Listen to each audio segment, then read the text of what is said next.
Presented to you by Renewal Institute. Acne affects both young and old, but what are the causes and how is it treated? We are at Skin Renewal to find out more with Dr. Abbey.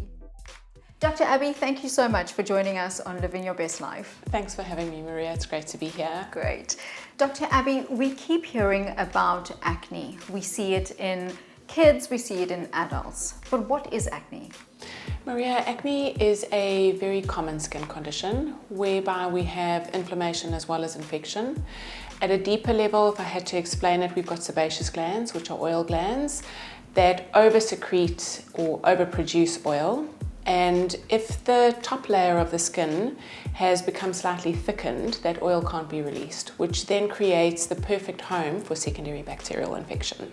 We spoke a little bit about teenage acne, but what about adult acne? Adult acne sometimes differs where we'll see an adult who actually has something called rosacea, which is also an inflammatory condition of the skin.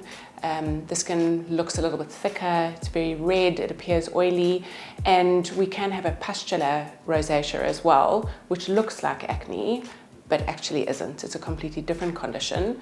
And then this is one area where we would look at hormones. So for example, a perimenopausal woman often will have a cyclical pattern with breakouts in a case like that. Let's talk about some of the emotional setbacks that may occur with people suffering with acne. So for a teenager or an adolescent, this definitely affects their self-confidence and their self-worth.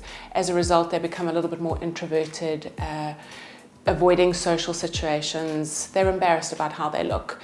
Going forward, if they've been unfortunate enough to have scarring, pick scarring as a result of the acne, they would end up then as adults with scarred faces. We know what acne is, but let's talk about some of the treatments available.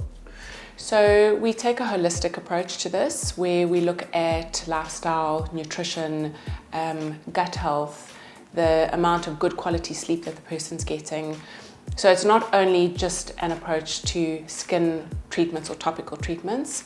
However, if I elaborate on the skin treatments themselves, we would do things like carboxytherapy, which is when we inject carbon dioxide very superficially in an attempt to draw oxygen to the area.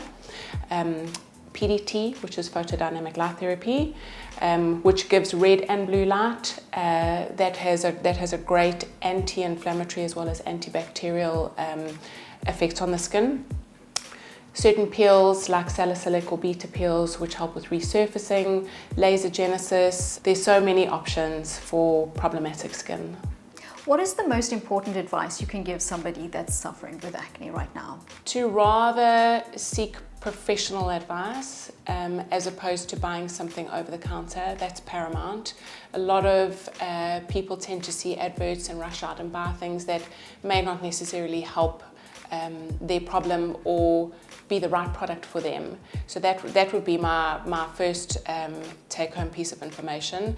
Secondly is to not focus completely on exterior and rather look at lifestyle, what they're putting in, looking at internal or health and having more of a holistic approach rather than just being focused on why do I have acne and it's just a skin condition. Absolutely. Well, thank you so much for joining us today. You have been a fountain of knowledge. Thank you, Maria. Thanks for the time. Renewal Institute. Connect with us today.